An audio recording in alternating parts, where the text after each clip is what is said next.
If you're always in motion, if your mind's always in the future, if you're always anxious about what you're going to have for lunch on Thursday afternoon when it's Monday, then that occupies the mind enough and keeps you out of the present moment so that everything you're trying to suppress can stay suppressed. So that ability to navigate forward is about you making a better choice in this moment. Me making better choices moment to moment, or what I will sometimes refer to as spontaneous right decision making. How is it that you can retrain yourself and be trained and just be open and vulnerable enough to more often than not make spontaneous right decisions? Everybody's saying the same thing, which is basically acknowledge and identify with who you really are beyond the ego. Identify as that force of love, as life itself expressed, that force of presence, consciousness. There's a million names for it. Those are some of the top voices that lead our wellness world. And this is episode 200, celebrating 200 shows on Wellness Force Radio. What's up, my friend? It's your host, Josh Trent, and welcome back to another episode for your weekly access to global experts in all things wellness as we discover the physical and emotional intelligence we need to live life well.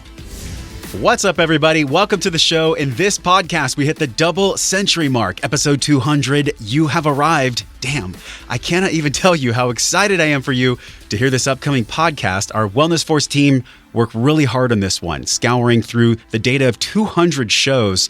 Well, actually, it's been 216-ish if you count the Wellness Force Friday shows and our Facebook Lives. We found the top 10 Wellness Force Radio guests for a best of the best show, highlighting these heart-centered wellness leaders. I say leaders because all of the upcoming guests you're going to hear, Aubrey Marcus, Jason Prahl, Robb Wolf, Christine Hassler, Gretchen Rubin, Chris Kresser, Adam Markel, Mary Shores, Dr. Andy Galpin, and Dr. Kyra Bobinette, they all have one thing in common. They're discovering the physical and emotional intelligence to live life well, just like me, just like you, a perfectly imperfect human being. As part of this Wellness Force family, this Wellness Force collective that has reached across the globe, all the way from Encinitas, California, to Dublin, Ireland, to Bells Beach, Australia, to Iceland, to China, to Italy and Asia. Literally, looking at our downloads this past week, the show has covered the globe. And it's emotional for me because when I started out in early July 2015, I told myself the show would grow to reach 1 million people. That was my North Star. That was my fuel for literally hundreds of nights up at 3 a.m. before I had a podcast editor, before I had a virtual assistant or a team or anyone else that would help me. It was just me, solo, standing at the desk, sitting at the chair, behind the microphone. I had experienced enough pain in 2014 from committing spiritual suicide in a cubicle. I knew there was no going back for me. I made that decision, which is something all of our speakers today on the show did at some point in their lives, when they took that powerful deep breath and claimed what they knew to be the right path for them. So as you listen to the top guests on the show, make sure you bookmark each one of these 10 episodes to go back and listen to it in entirety. Because if you're like the 1 million+ people who have heard the podcast, there's something deeply impactful for you in each one of these shows, which is why they've proved to be the most popular across our double century mark. You know, I can remember when I first started the show, interviewing Dr. John Gray. I had just broken up from a relationship. I had 6 months previously gotten fired, which, looking back, it was the most beautiful gift of my life, from a job in the sports technology industry. And I had just finished one of the most powerful emotional intelligence trainings of my life. But at that point in 2015, my money did not match my mindset, and my outer environment did not match the dream that was on fire inside my chest. So I actually had the photographs to remind me, where I had all my possessions in a suitcase outside my Subaru, sleeping in a spare bedroom of my friend's house for 3+ months. All this during the beginning of the podcast, which goes to show there's never the right time for you to follow your dream. So as you listen to this podcast, think about when you're starting. Think about whatever you're doing and where you can go if you just get clear on what it is you actually deserve. Because whatever it is, you do deserve it. There's just voices that tell you different. I want to thank you for being here. And I want to thank our sound engineer and production team, Buzzy Torek, over at Epicast Network, our community manager and copywriter, Lauren Bryant, our director of business development, Mary Goldman, and everyone else who's been a huge brick in the wall of success for this show. My hands are together for you. And most of all, my heart is full today. My head is bowed to you, the curious, wellness-minded, Wellness Force audience member who's not satisfied with the current world as it is, either the one inside of you or the one you live in. This is why we've recommitted and doubled down to our focus to bring you the best of the best, absolute world-class influencers in both the emotional and the physical intelligence for the next 2 years, 5 years, whatever we're going to do here in this show. So episode 200, celebrating this double century mark with our show sponsor, Organifi. I really don't have the words to describe just how honored I am to be able to partner with this company. You know, we have a lot of conversations from brands and supplement companies that want to sponsor the show. But when I really dig into conversation and I look at the label on their products, even in their marketing approach, it does not always resonate. And I take trust in your time and your dollars very seriously. So the fact that Organifi believes in Wellness Force, our mission, what we're creating across iTunes, and because of this, I'm announcing this special giveaway we're giving away in celebration of episode 200, a free 90-day supply of Organifi red, gold, and green juice delivered right to your door, a free 90-day supply. To celebrate this massive milestone, all you have to do, it's super easy. Oh, and by the way, it's free, is tap your iPhone right now, hit the link in purple that says review the podcast. You can also go to wellnessforce.com/review. It'll take you right to the review screen to leave us a 5-star review for the podcast on iTunes or from your desktop right now during the contest period, May 21st through the 31st. And you'll be automatically entered to win the 90-day supply. The winner will be selected by a randomized computer, and all entrants must leave a podcast review for Wellness Force Radio on iTunes by May 31st at 8:59 Pacific time. Okay, this is it. I'm really feeling that lump in my throat right now because the fact that you're here about to listen to the 10 best of the best clips pulled from over 200 shows, I could not have imagined being able to be at the standing desk talking to you about this right now, interviewing some of the minds that I've respected over the course of my 20 years here, exploring this physical and emotional. Thank you so much for being here. And get ready for the 10 best of the best on Wellness Force Radio, starting off with episode 196 with Aubrey Marcus. Stop punishing yourself for it so that you can actually apply that self-love to yourself and open yourself back up to love and abundance from the universe instead of punishing yourself relentlessly for everything that you've done in the past. Yeah, it just doesn't have to be so hard, but yet sometimes the subconscious, the ego makes it that challenging because it's really a way that people can stay safe. And this is a concept that's talked about so much in personal development. It's, can the ego stay safe by not actually challenging you, and therefore it'll kick the shit out of you for years because at least that's known, at least that's familiar. And this contrast of growing from that, though, that is very scary. If somebody's listening right now, they're like, yeah, I know I'm in a war with my ego constantly. Is there a starting step? Is there a beginning modality to actually get out of that cycle? Albert Einstein says you can't solve a problem at the same level that it was created. You know what I mean? And there's a famous Buddhist named Muji Baba who I follow, and he calls these fires that the ego starts, if you go and try to put out the fires as the ego, the attention that you give the fires is just going to create more fire. And you see these lessons over and over again. I actually asked an Iboga shaman, which is a psychedelic plant from Africa. I said, how do you deal with the ego? How do you bring the ego down? He says, you don't bring the ego down. You bring your true self up. You bring who you really are up. And then the ego becomes less important. And all of these different ways, from Albert Einstein to, again, to the Iboga shaman to Muji Baba, the Buddhist master, everybody's saying the same thing, which is basically acknowledge and identify with who you really are beyond the ego.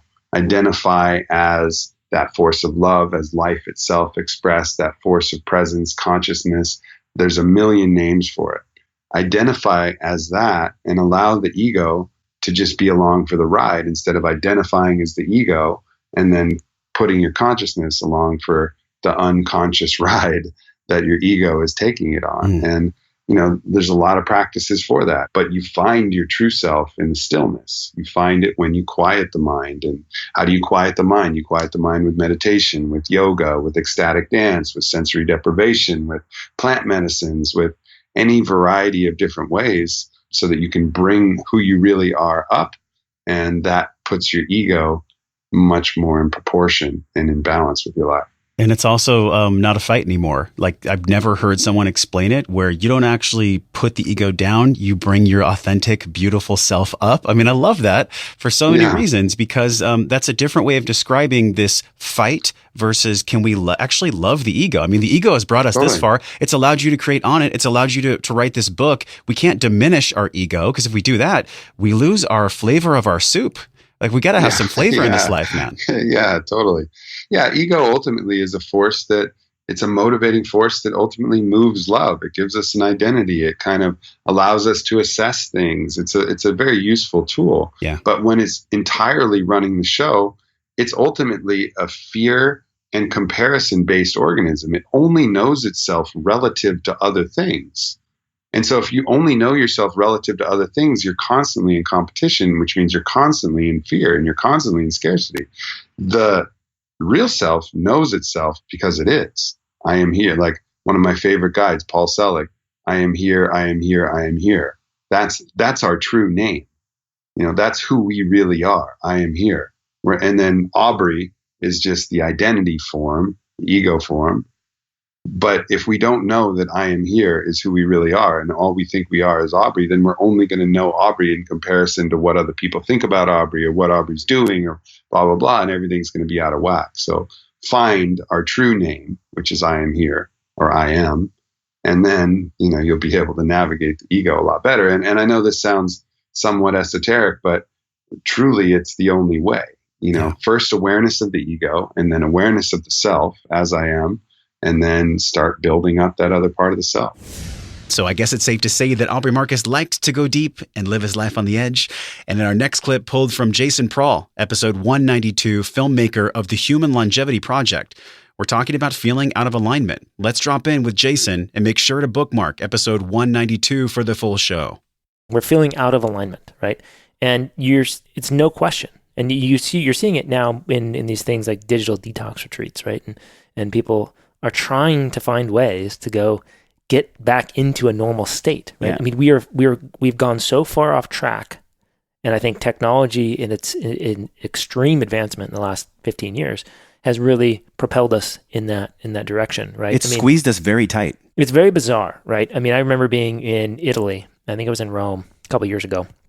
And I was there by myself. I was just traveling around, and I went to this really nice restaurant, Italian restaurant, of course. And I was having a glass of wine, and I'm sitting there with my red wine, and I'm like, this is awesome. I'm in Italy at a really good restaurant, drinking good Italian wine, about to have an amazing, probably gnocchi or something, some Italian food, right?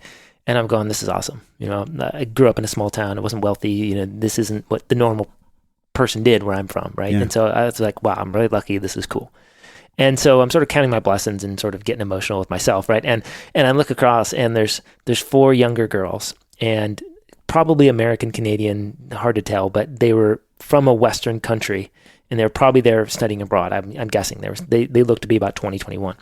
And they're sitting down, and they're all on their phones. Now, this is common when you travel because there's Wi-Fi, right? So you can tap into Wi-Fi. And so, yes, when people go into a coffee shop, right? So, but they're all on their phones. And they're all sitting there, and I'm like, wow, this is crazy. And I'm watching them. I'm just sort of studying, right? And they're all on their phones, and then the waiter comes up, takes their order. They kind of put their phones down, and they place their order. And then they go back to their phones. And then the food comes, and they put their phones down, and they eat. And they're not talking. I think there's probably a couple food pictures and wine pictures, but like there was no discussion. And there definitely wasn't this sense of, oh, I'm here, and I'm enjoying this. This is amazing, So it's those type of things, right? So and another great example that somebody pointed out to me, and I thought was such a beautiful illustration of this, is things like Uber Eats. You can now run a podcast from your home. Mm-hmm. You can live in a complex with hundreds of people. You can call Uber Eats. They will deliver your food, and then you eat it while you're working, and you don't have to go anywhere, talk to anybody, cook anything. You don't have to get real food. You don't have to do nothing.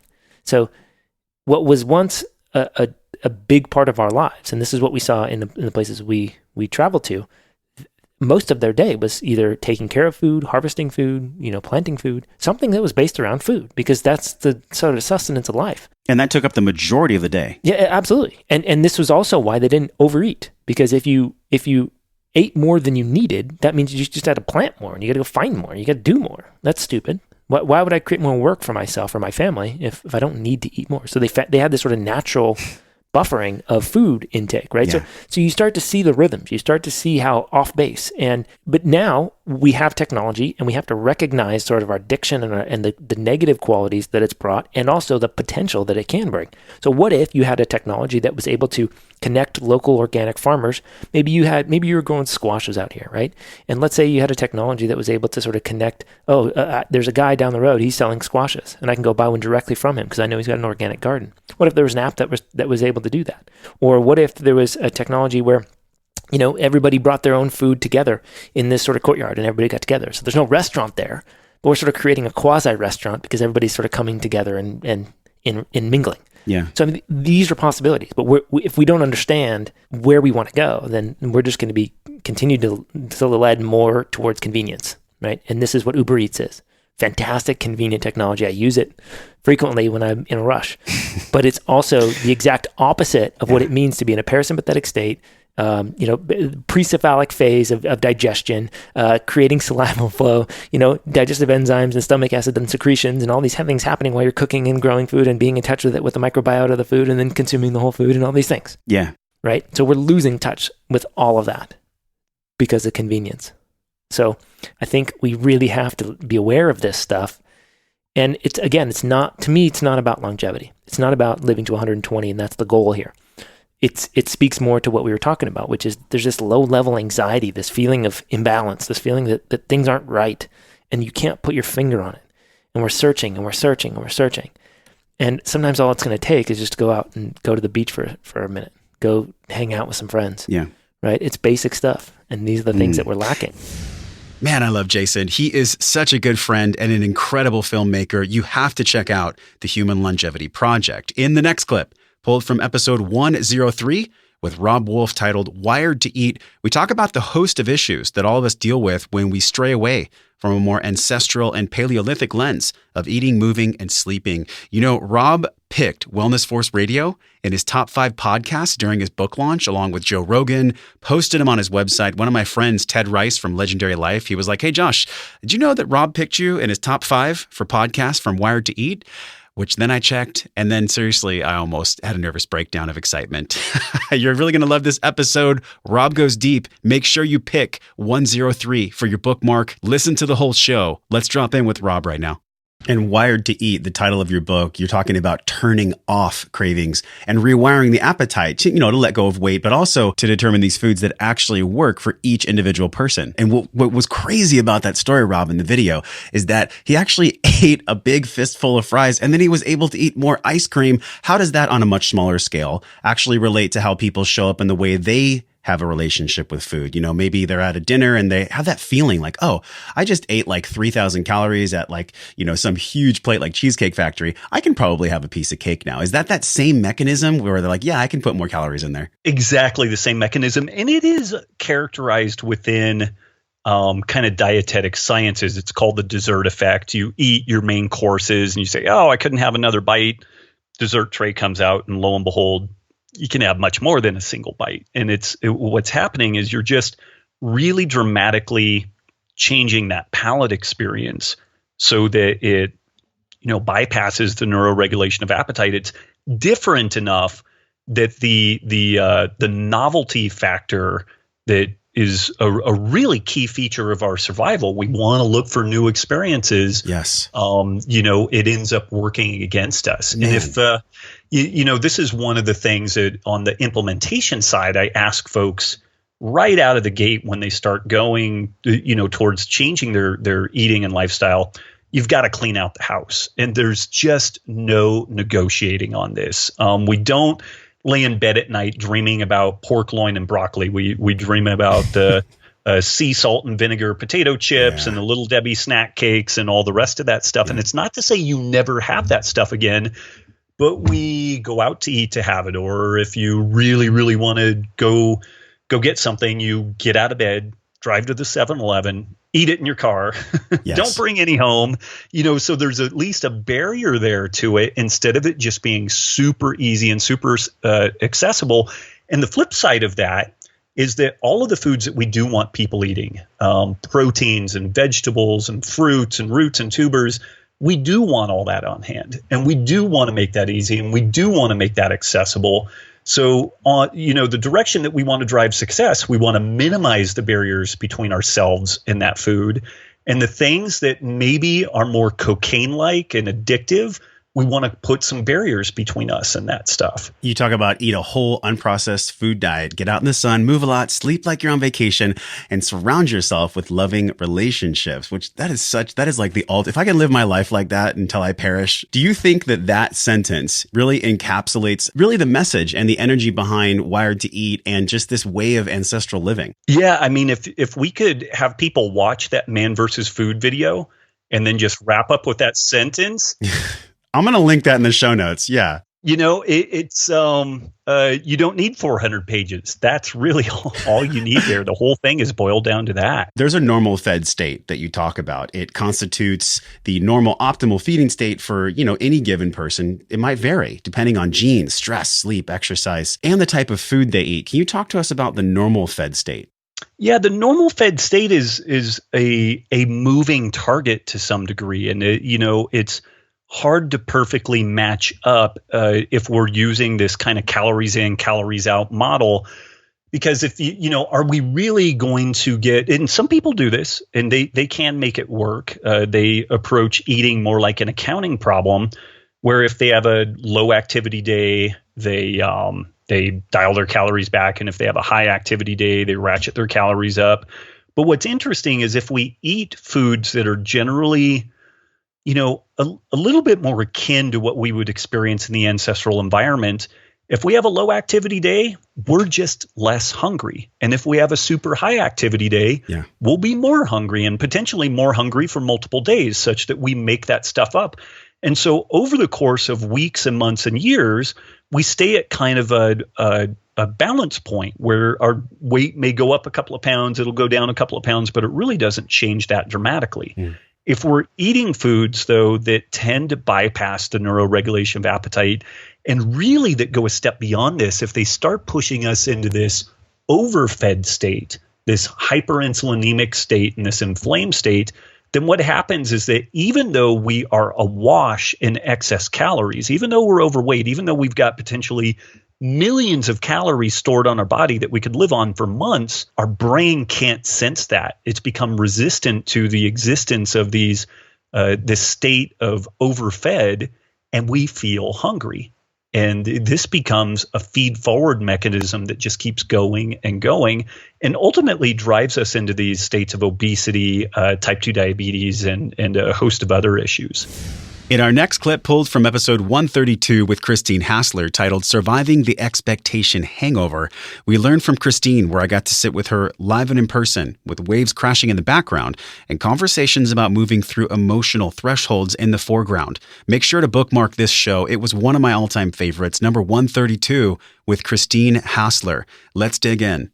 Yeah, and I know there's been many times in my life where I'm like kind of stuck in that, like I'm going to explore my emotions until I figure out why they happened. Yeah. But then there's this other paradigm where it's like, do we really need to know why something happened? No. Or do we really get to just surrender to the fact that it did, and where do we choose to go from now on? We follow the feeling, and from that feeling, that's when we can identify the belief systems and judgment that came from that feeling.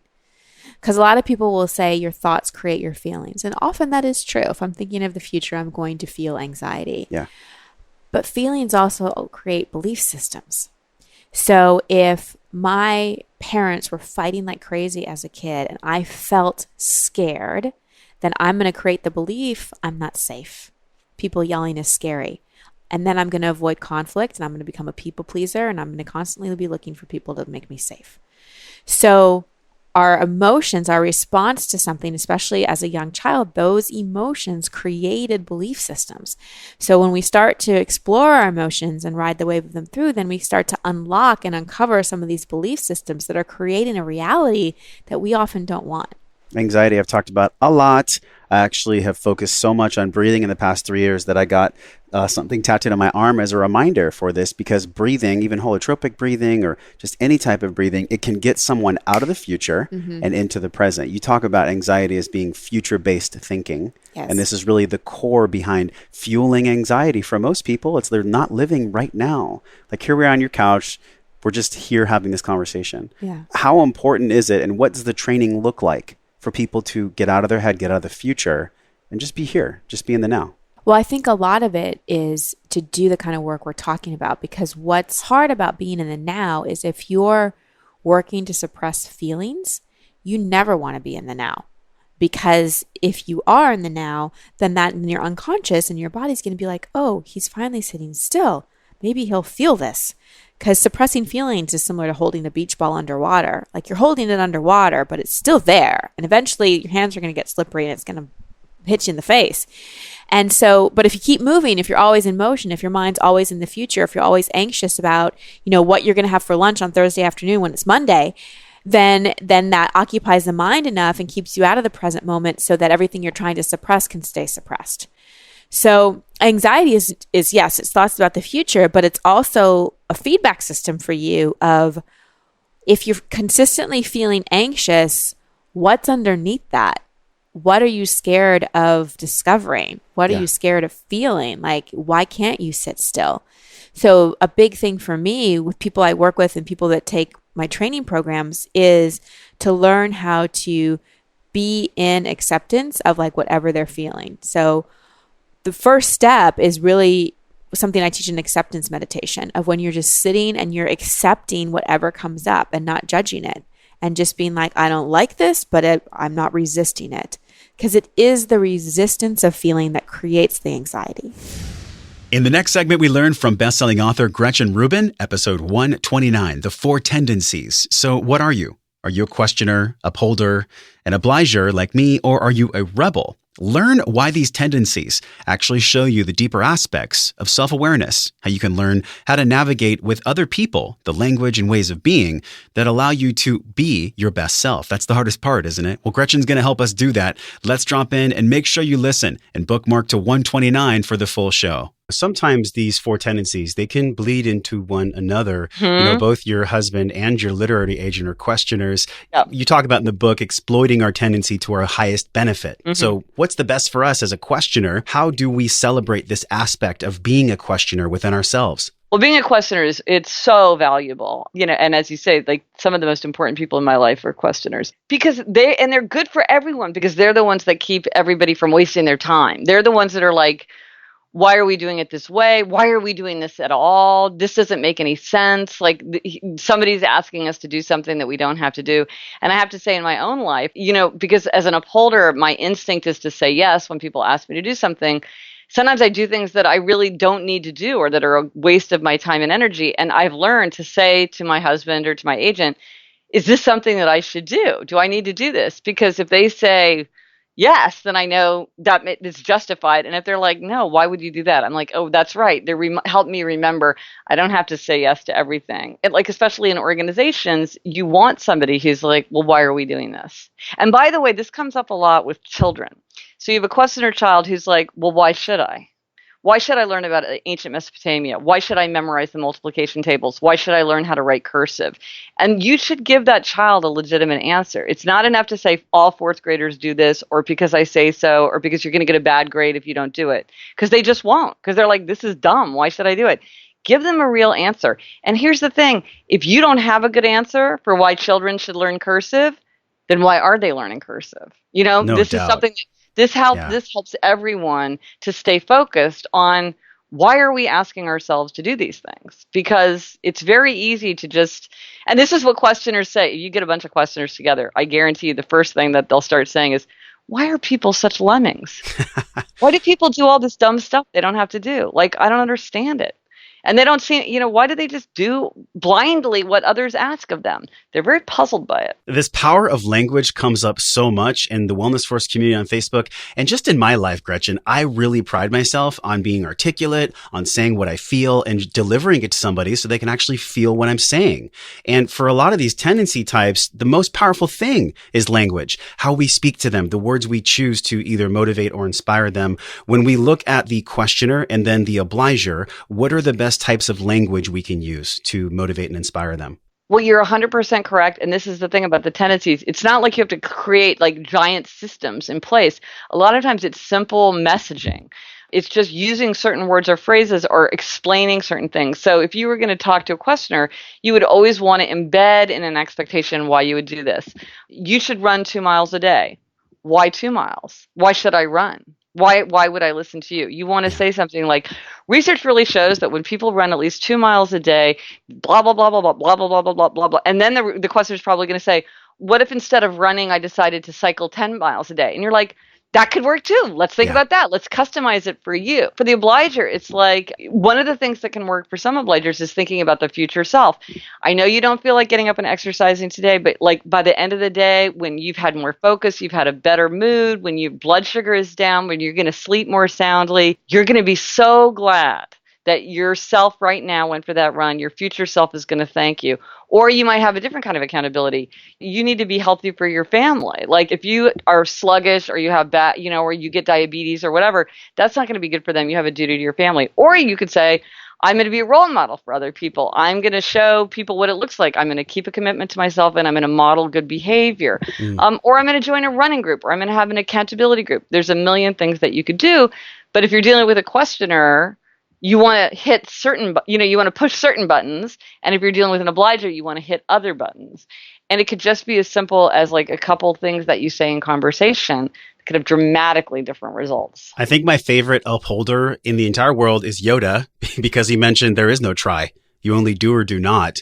And I find that when people say this, I'll try, maybe I should, I kind of might, I'll think about running in the morning. Isn't that really just disempowering language no matter what tendency type you are? Yeah, it is. I mean, and I think that that's when you really want to drill down and be like, I don't want to hear what you should do. Yeah. I want to hear what you want to do and what you're going to do. And this is a thing to use on yourself. Whenever anybody says to you, you should be able to, you should prick up your ears and push back. Yeah. Because that's often an indication that somebody's going to give you advice that works for their tendency, but not for your tendencies. In episode 140, we talk with Chris Kresser, the author of Unconventional Medicine. Chris lives and operates at this bleeding edge of what we truly need right now. If we're going to heal people and get over this sick care that we've accepted as healthcare, Chris talks about how an unconventional approach to addressing the root cause is the way we can all find collective healing in the world. Make sure you listen to 140 in depth, bookmark 140 for this incredible show with Chris Kresser. We know that information now is not enough to change behavior. Like when people are making the wrong choices about diet and lifestyle, they know that. Amen. It's not a question of like someone eating pizza and grain-based desserts, like cakes and cookies and drinking sodas. Like they know that those are not healthy foods. Yeah. But knowing is not enough to change behavior. Behavior change is hard. And we actually need to give people meaningful support in that. So imagine if you went to the doctor and you had high cholesterol. What happens now is they give you a drug, statin drug, to lower it. And there's no investigation into what causes it. And what's more, the insurance company will pay for that statin drug. If you really had to pay the full cost of that statin drug, most people would not take it, right? Yeah. They would say, forget this, it's way too expensive. But imagine if you went into the doctor and the doctor said, look, you've got high cholesterol, but we could give you a drug, but that's not really going to solve the underlying problem. That's just going to put a Band-Aid on it. So what we're going to do instead is we're going to assign you a health coach, and we're going to cover that. Good news, your insurance company is going to cover that.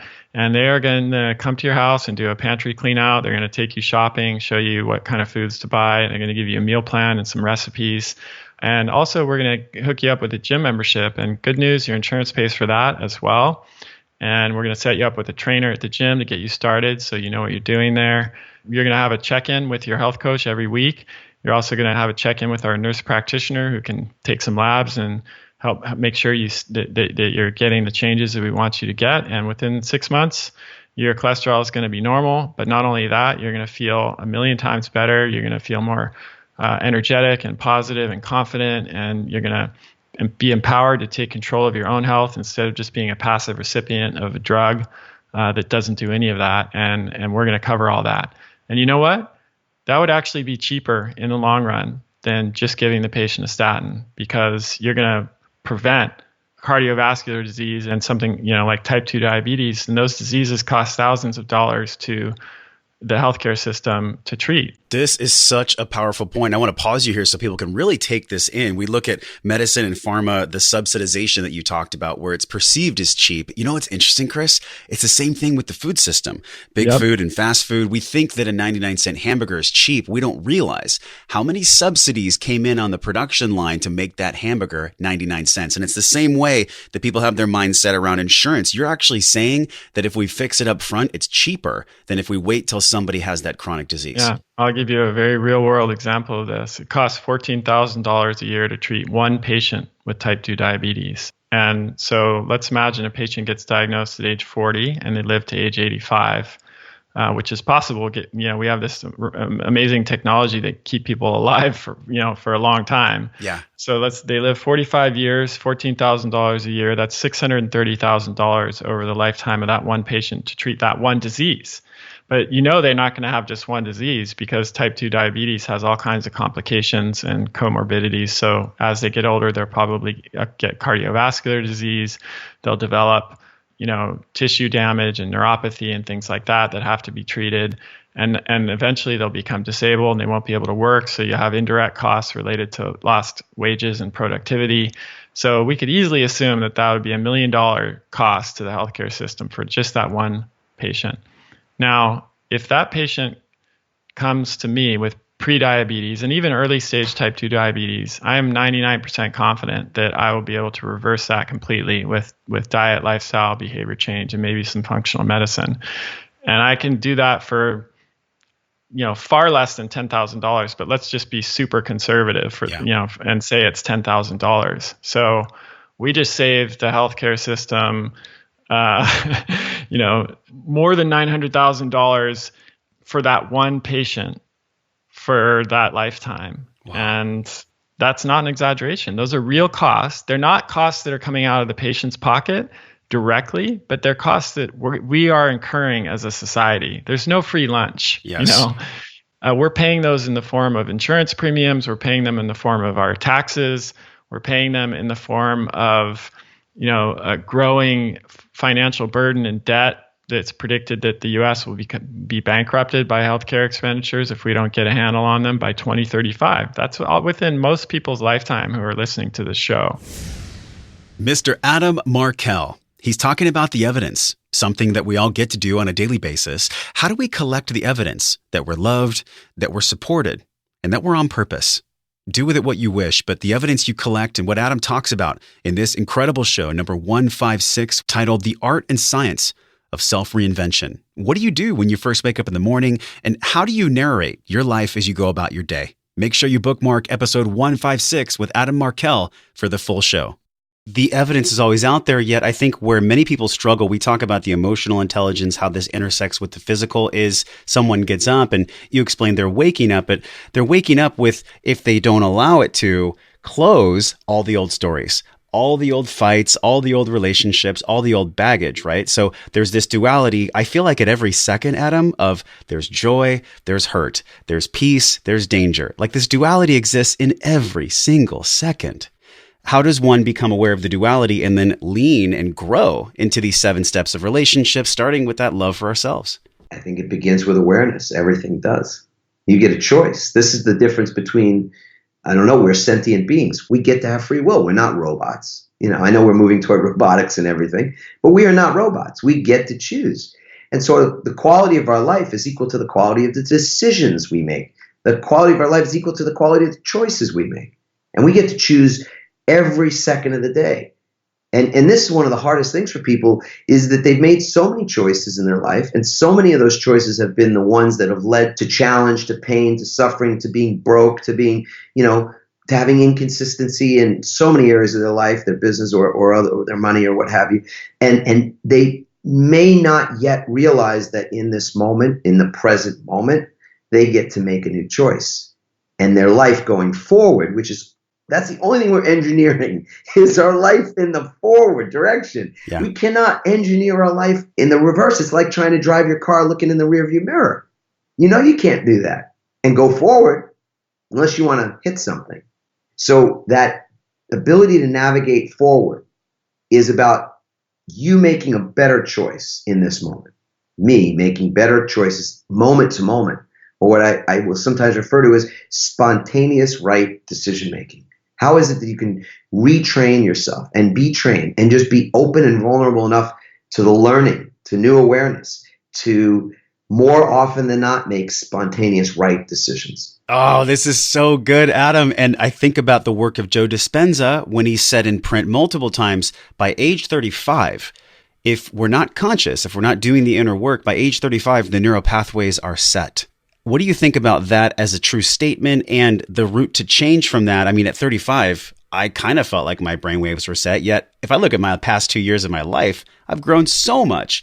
I've adapted all kinds of synaptic pruning techniques, new ways of being. So I believe he's correct, but where do we go looking forward as we talk about this self-love and relationships part in that change of the hardwired synapses? That's fancier language for the old expression that an old dog can't learn new tricks. All right. Yeah. And that's been around for a really long time. And it's cliche. And a lot of times cliches, unfortunately, become cliches because there's an element of truth in them. But at the same time, there's also an element of not truth. And what I mean there is that I am a firm believer that anybody can change their mind, change their habits, change their rituals, their practices, change their life at any level, at any moment, at any age. So I don't buy that 100%. It's true on some level for some people, and it's a cop-out, and it's an easy way out for folks that just flat out don't want to change. Yeah. And that's okay, man. Nobody's required to change. Your life, this journey is your own. Do with it what you wish.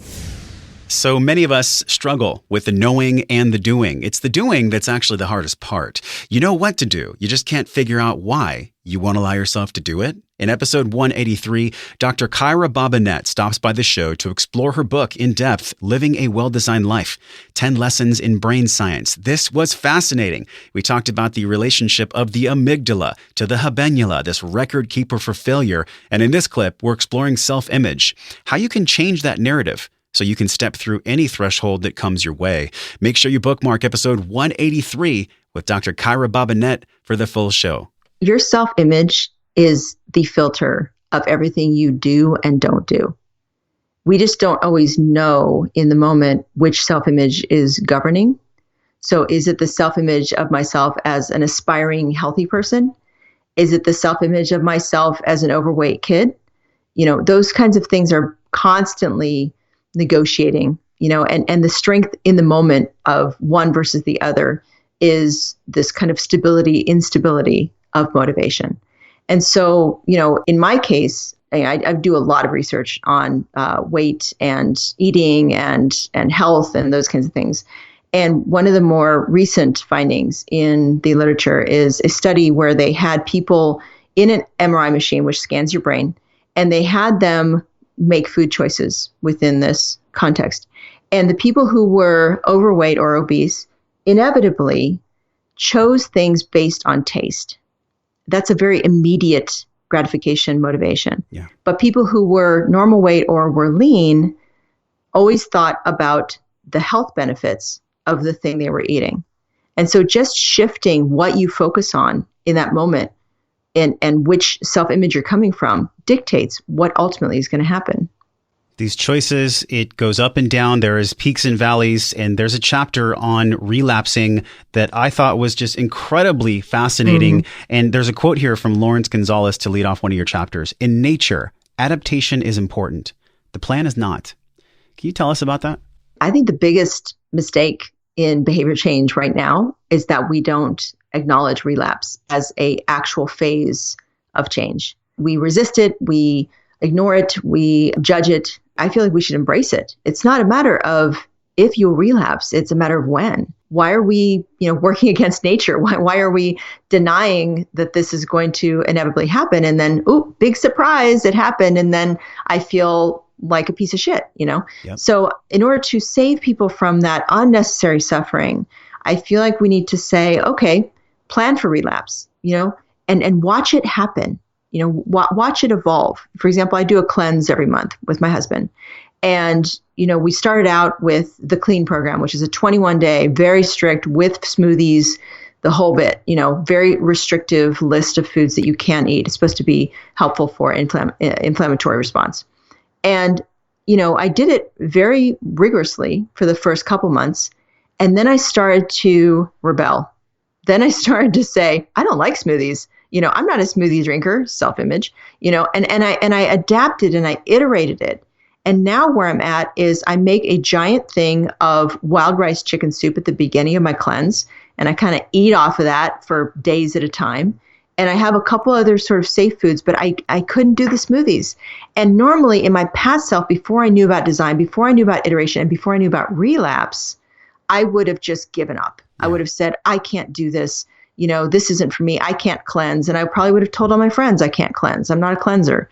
But I have adapted it to myself, and I watch myself relapse. Sometimes certain months I relapse hard, and I will cheat, just because I've got so much pent up energy of resisting my past self for putting me up to it. And I'm not in the mood to have a cleanse this month or whatever. Yes. And, it's really what avoids the shame spiral. I feel like this shame spiral of, hey, when I look at life, and you talk about this through a lens of a designer, there's compassion and love baked in. You can avoid the pitfall of having a 2-week or a month shame spiral, because the ego's like, hey, you need to be perfect. And then this shame spiral can literally be hopped over by just being a designer. It's like the failures don't exist there. It's just, how do I iterate next, right? Yeah. And if you look at research studies, I think a 10,000 person weight loss study that they did, actually people who relapsed the shortest had the greatest results over time. So the length of time that you wallow in your relapse, in your story of relapse, the worse it's going to get for you. So it behooves all of us to be, okay, let's just get back on, let's just iterate our way out of this, okay, I've relapsed, I'm fully, sometimes you watch yourself relapse. The hand is going up to the mouth and you're watching it happen kind of in slow motion, like, no. Yes.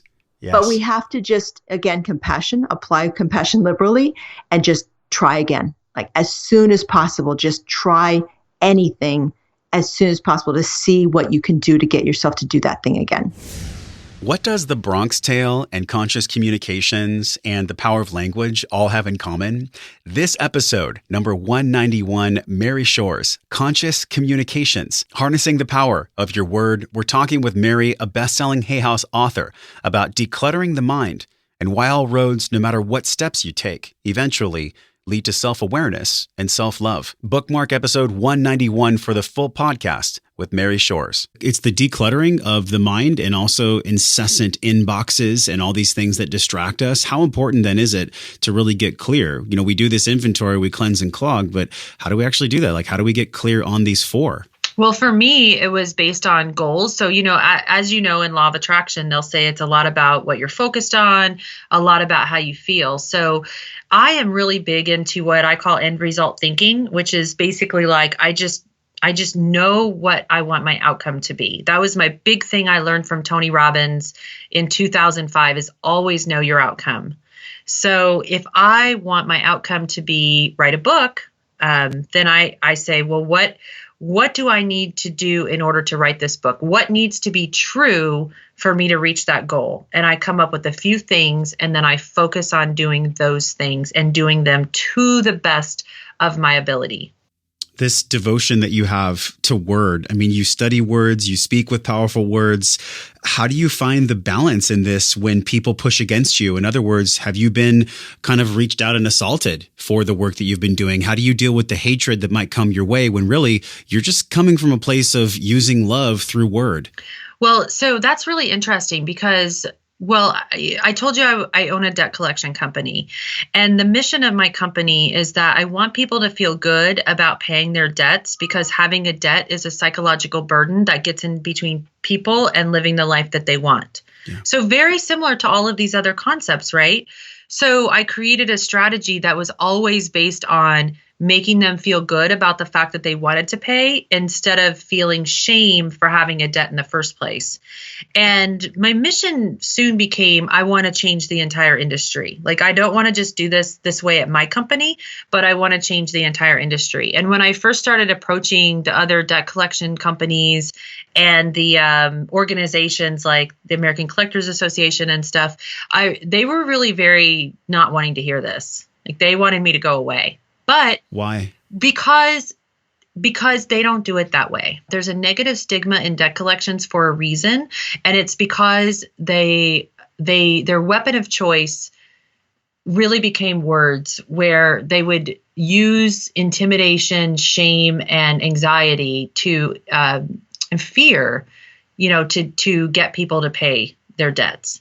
Yeah. And I wasn't about that. But here's what I learned. So here's another one of those character building exercises, right? So over about a 10-year period, because I stayed in my integrity and because I stayed in my own authenticity, that eventually I won out. And now I am getting invitations from all over the country to teach my methods. And I'm so proud of that, because I feel like this is my chance to make a dent into the collective consciousness of especially the United States. Yeah. But I had went through this like pretty powerful crisis of meaning several years ago, because when I wanted to take a spiritual path, I was really worried, because I thought, how can I be a debt collector and take a spiritual path? That did not seem incongruent. That didn't feel like alignment to me, Josh. It doesn't seem like they fit, right? But you've somehow figured this out. Well, so I'll tell you what happened. I was at Omega Institute, and I love Omega. It's a spiritual retreat center in upstate New York. Well, anyway, I met this woman, and I was talking to her about it, and I said, I'm really worried because I don't really have a fallback career, and I don't know how I would support myself. This is the only job I've ever really done.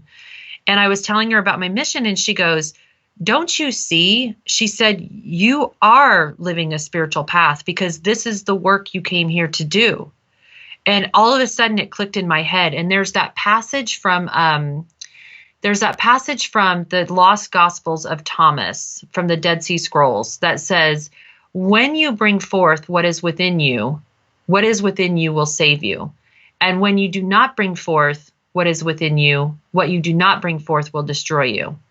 And I think what I realized in that moment is, like, we're all searching for this purpose. Like, purpose is the big P word, and it's hiding behind some elusive curtain, and you have to go through some sort of hero's journey to discover your purpose. But truly your purpose is whatever your skills, gifts, and talents are.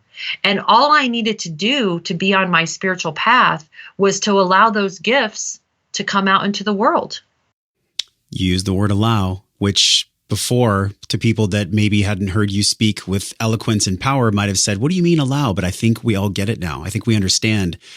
It's the allowing through our work, through this deeper dive into our emotional self, understanding how many facets, how beautiful we are, all of our challenges. And just honestly, Mary, it's like all roads lead to self-awareness and self-love.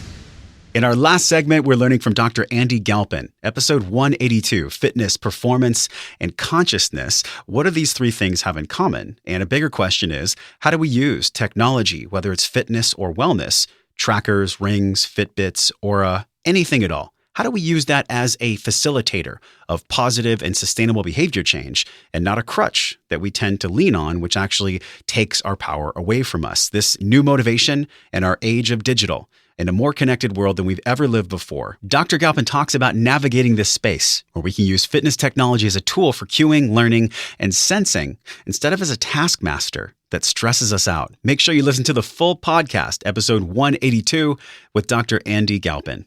People actually want help, and there are a lot of companies that are being extremely malicious, and they're preying upon that desire and that self-confidence to really want to make change, and I'm selling you a solution in a $300 watch. And I had no problem with it initially. I still don't have a problem with that per se, with the exception of saying like, okay, is this actually going to make a change? And now that we've had enough data, it suggests it's not.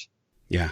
It's not doing anything for the vast majority of people. And as I watched my family members buy watches and wearables and nothing happens, and I watched my wife's coworkers making $20,000 a year folks, and they're in their 30s and 40s and they're 60 pounds overweight, and you're like, they're trying, and every month they go through weight loss challenges in their little group, and they put money in. The winner, whoever loses the most weight, gets the money, and every month the person who wins the pot loses like a pound or two, which they're then also the person who gained the most weight. Then like, so that basically what I'm saying, like there's no change at all even after years of these behaviors. And so I just got so frustrated. I'm like, I wish somebody would just go out there and cut through the noise. Yeah. And say, this is legit what needs to happen. And so honestly answer the question, I'm sure you've kind of asked this, really what the book is about is saying like, look, if you can take technology to help you get started as a calibration tool, for example, I think wearables are fantastic. For example, you take a client and say like, okay, you want to lose weight. Okay, great. Well, how physically active are you? Yeah. I don't know. Like, let's use a terrible metric like 10,000 steps. Something that we've all heard a bunch of times. Okay, is it good? Is it not good scientifically? That's a whole separate conversation. But as a general rule, if I can put a wearable on somebody and say, hey, look, you're walking 2,000 steps a day. Oh, okay. That's a good calibration. Like I thought I was being pretty good, but no, you're not even close. And now we wear the wearable for a month and all of a sudden they've picked up their average daily stepping to 10,000 Ks. That is a huge win. That is a 5x of physical activity. That's a great start. Now I've probably captured your behavior, since we do know that it takes 20 to 30 days to set a new behavior. So if we can use technology to get us past that motivation or that behavioral change, that's a really good start. The problem is what we also know about gamification is after 20 to 30 to 40 to 50 days, somewhere in that ballpark, I'm no longer interested in beating the game. Well, don't you think it loses its novelty then? I mean, exactly we got to keep it fresh. And I think that only happens through human connection. So the smart coaches out there, I don't care if you're in a CrossFit box or if you're in a big box gym, it's how do we make this gamification piece new on a consistent basis? I mean, you're exactly right. And sorry to cut you off, but how that happens in this world is, okay, we'll launch a new metric on your app. We'll give you a software update. Or in one of the chapters in the book, we talk about this becomes an arms race. Okay, so your motivation went down after 3 or 4 months. Yeah. Oh, that's because, but good thing, this new watch has come out and this has this new thing on it. There's a new feature on this one. And so you end up buying these wearables every 3 or 4 months, which is basically a way of just doing something new to keep you invigorated. And so what that tells us is that is not the sustainable practice. It's not the wearable. It's not the technology that's making the change. It can help you get started. It can help you get calibrated to saying like, how many grams of carbs are you eating today, Bob? Oh, I think I'm doing pretty good. That was 10,000 grams or whatever, right? That was 600 grams of carbs today. Like, oh shit, I thought I was at 30. Yeah. Okay, now we're roughly calibrated. But you want to make a sustainable change. And this is that's what you're bringing up is, okay, it has to come from building in internal calibration, which is to say, did you also notice how that day you had 600 grams of carbohydrate, did you notice how you felt compared to the day when you had 3? Right. Oh, I did. Did you notice how you had that fight with your wife that day? Did you notice how you actually maybe felt better? And did you notice how you went on 2 extra walks that day? Look at your productivity test. You notice how those all got better. Oh my God. And did you notice, and now what we can do is we can start matching that stupid, very limited motivation through the gamification, and we can start matching it with, wow, I felt better. Did you notice, again, like the communication you had with your colleagues?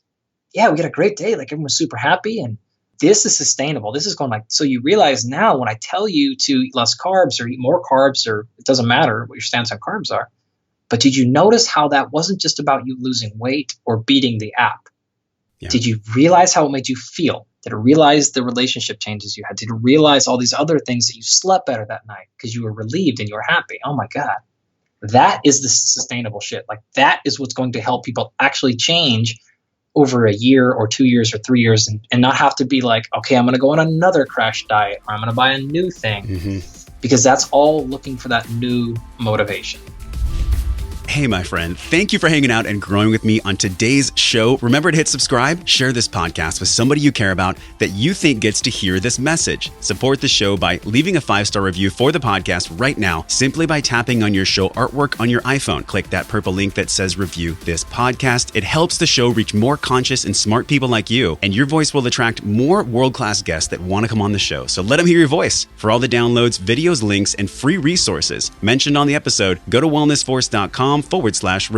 And while you're at my house on the web, join us in the Wellness Force community newsletter on that page, and I'll send you 4 free guides around staying healthy with your eating, moving, and sleeping while you travel. But don't let this conversation stop here. Join a group of people like you over at the Wellness Force community Facebook page. This is where we talk about the things that really matter. We share our wins, inspirations, struggles, and a lot more. So join us, tap on the show artwork on your phone, and hit that purple link that says join the Facebook group, and I will welcome you at the door. Okay, now you get to go out into your world and create impact for the people that you care about. So until I see you again real soon, I'm wishing you love and wellness.